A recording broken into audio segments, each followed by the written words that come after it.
Pada soal pertama, kita diminta untuk menentukan lawan kata dari kata ekskavasi. Mungkin banyak yang pernah mendengar istilah ekskavator. Itu adalah mesin untuk mengeruk atau menggali tanah. Jadi, istilah ekskavasi di sini bisa dimaknai dengan keruk atau gali. Jadi, lawan kata dari keruk atau gali adalah menimbun atau timbun. Selanjutnya adalah lawan kata dari kata elevasi. Ada istilah sudut elevasi. Itu adalah sudut yang dibentuk ketika kita mendongakkan kepala.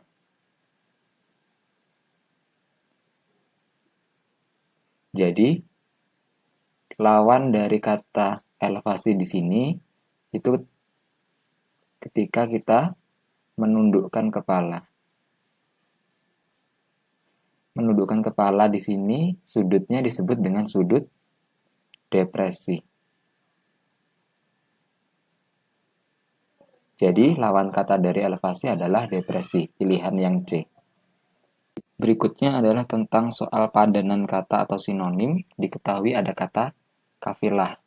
Mungkin banyak di antara kalian yang pernah mendengar istilah kafilah dagang atau kafilah lomba. Kafilah di sini bisa dimaknai dengan rombongan.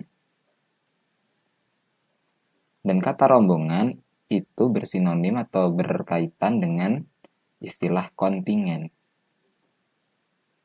Kontingen dagang atau kontingen lomba. Jadi, jawaban yang tepat sinonim dari kafilah adalah kontingen. Soal selanjutnya kita diminta untuk menentukan sinonim dari kata abolisi. Abolisi di sini bisa diartikan dengan penghapusan atau penghancuran. Jadi, dari semua pilihan A, B, C, D, E yang diberikan, reduksi, aborsi, evakuasi, kelahiran, dan peniadaan, kata yang paling mendekati kata abolisi adalah peniadaan. Ini sama saja dengan penghapusan. Jadi jawaban yang tepat adalah yang E. Soal berikutnya adalah tentang hubungan antara kata. Di sini ada pasangan kata lahir dan kata natal. Kemudian kita diminta untuk menentukan pasangan dari kata asumsi yang hubungannya sama dengan hubungan kata lahir dan natal. Kata natal di sini artinya kelahiran juga. Jadi hubungan mereka ini adalah saling sinonim. Jadi kita harus mencari sinonim dari kata asumsi. Berasumsi itu sama saja dengan menduga. Jadi asumsi di sini bisa diartikan dengan dugaan. Jadi jawaban yang tepat adalah A. Berikutnya diketahui ada kata wasit dan kata orkestra. Wasit di sini sebagai orang dan orkestra sebagai acara. Jadi kita perlu mencari atau mengisi titik-titik di mana titik-titik yang kedua ini harus orang nantinya dan titik-titik yang pertama harus diisi dengan acara. Seperti itu. Kita lihat dari masing-masing pilihan. Pilihan D jelas salah karena gelanggang ini bukan acara. Dan pilihan E juga salah karena gitar bukan orang. Sedangkan pilihan yang C ini benar acara dan ini juga benar orang. Tapi kurator di sini diartikan atau artinya adalah pengawas. Tidak ada hubungan dengan orkestra. Kemudian pilihan yang A, festival. Ini benar adalah acara. Tapi wasit tidak ada hubungannya dengan kata festival. Jadi yang A juga salah. Jadi seharusnya pilihannya yang B. Di mana wasit adalah orang, pertandingan adalah acara. Konduktor adalah orang, orkestra adalah acara. Di mana hubungan mereka adalah wasit sebagai pemimpin pertandingan dan konduktor adalah pemimpin orkestra. Jadi pilihannya yang tepat adalah B. Selanjutnya diketahui ada kata senapan dan kata dentuman. Dari pilihan yang tersedia kita periksa kata-kata manakah yang ada kaitannya dengan dentuman? Cahaya itu tidak ada kaitannya dengan dentuman. Bom itu ada kaitannya dengan dentuman juga. Meriam ada kaitannya dengan dentuman. Petasan tidak ada. Suara ada kaitannya dengan dentuman. Jadi kita periksa pilihan B, C, dan E. Kilatan dengan senapan tidak ada hubungannya. Jadi salah. Letupan dengan senapan ada hubungannya. Asap dengan senapan juga ada hubungannya. Jadi tinggal tersisa C dan E. Untuk pilihan C, letupan itu adalah bunyi dari senapan. Dan dentuman adalah bunyi dari meriam. Jadi hubungan mereka sama. Bagaimana dengan yang E? Asap itu adalah dikeluarkan oleh senapan. Dan dentuman adalah salah satu jenis suara. Jadi ini salah karena hubungan mereka tidak sama. Jadi pilihan yang tepat adalah yang C. Selanjutnya diketahui bilangan X adalah 3 faktorial. Tanda faktorial di sini merupakan perkalian dengan bilangan yang kurang dari dia mengecil hingga 1. Jadi ini 3 kali 2 kali 1. Nilainya 6. Kemudian Y sama dengan 4 faktorial. Artinya 4 kali 3 kali 2 kali 1 hasilnya adalah 24. Kemudian Z nilainya adalah Y min 2X. Y-nya di sini diganti dengan 24 min 2 kali 6. Ini 12, jadi 24 dikurang 12 nilainya 12.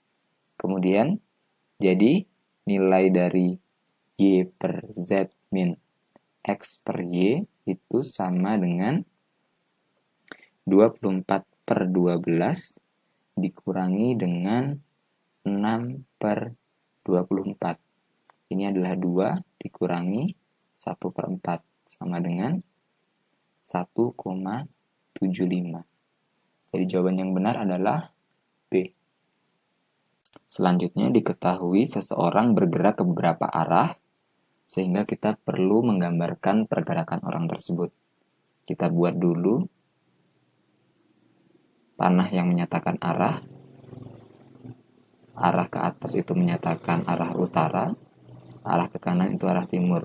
Jadi yang sebaliknya ini arah selatan dan ini arah barat. Seseorang berjalan berawal dari titik P. Berjalan ke barat sejauh 3 meter. Jadi ke sana sejauh 3, kemudian berbelok ke selatan sejauh 6. Dia belok ke selatan sejauh 6. Kemudian dia belok ke timur sejauh 15. Jadi dia bergerak ke sini, ke timur, sejauh 15. Kemudian dia ke utara sejauh 11 meter.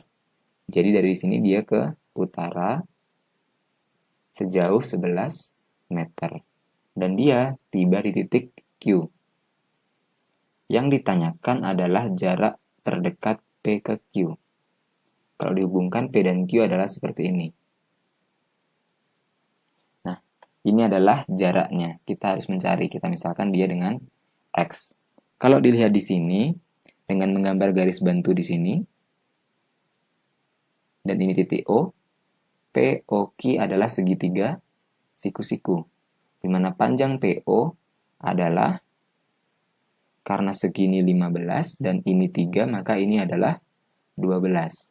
Dan panjang Q ke O, karena dari Q ke sini 11, dan ini adalah 6, maka di sini adalah 5. Untuk mengetahui sisi miring dari segitiga siku-siku, kita bisa menggunakan teorema Pythagoras, yaitu X kuadrat sama dengan 5 kuadrat ditambah 12 kuadrat. Ini hasilnya 25 ditambah 144. Jadi X kuadrat adalah 169.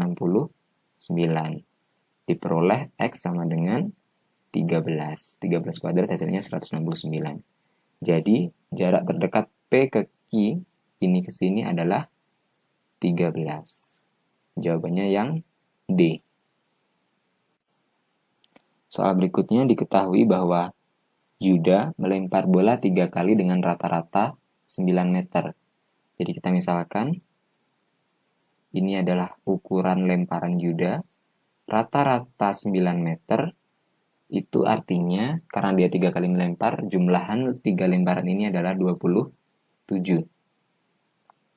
Kita misalkan dari sini ke sini itu terurut, dari kecil ke besar. Jadi ini 5, karena lemparan terdekatnya adalah 5 meter. Kemudian, untuk Aji, dia melakukan 5 kali lemparan. Karena rata-ratanya juga 9, maka jumlah lemparan dari kelima ini adalah 45. Di mana lemparan terdekat Aji adalah 6 meter. Dan mediannya adalah 9. Median berarti tengah-tengah dari data terurut. Tadi kita sudah misalkan mereka terurut. Kemudian yang ditanyakan adalah jika X adalah kemungkinan lemparan terjauh Yuda. Kemungkinan lemparan terjauh. Jadi kita harus mengisi kotak ini agar maksimum. Agar ini maksimum, maka ini harus diisi minimum. Karena terkecilnya 5, maka ini minimum adalah 5 juga. Jadi di sini adalah 17. Jadi diperoleh X, maksimum lemparan Yuda adalah 17 meter. Kemudian untuk Aji, jika Y adalah kemungkinan lemparan terjauh Aji. Nah, terjauh Aji berarti ini. Agar dia maksimum, maka ini harus diisi minimum, dan ini juga minimum. Ini minimum ketika dia diisi dengan 6, tidak bisa lebih kecil lagi. Dan ini akan minimum jika diisi dengan 9. Karena kalau diisi di bawah 8, maka mediannya bukan lagi 9 ini. Ini kalau dijumlahkan adalah 12 ditambah 18 adalah 30. Jadi maksimum lemparan Aji adalah 15. Jadi Y sama dengan 15 meter. Yang ditanyakan adalah selisih X dan Y. Jadi X dikurang Y sama dengan 17 kurang 15, yaitu 2 meter. Jawaban yang tepat adalah pilihan B.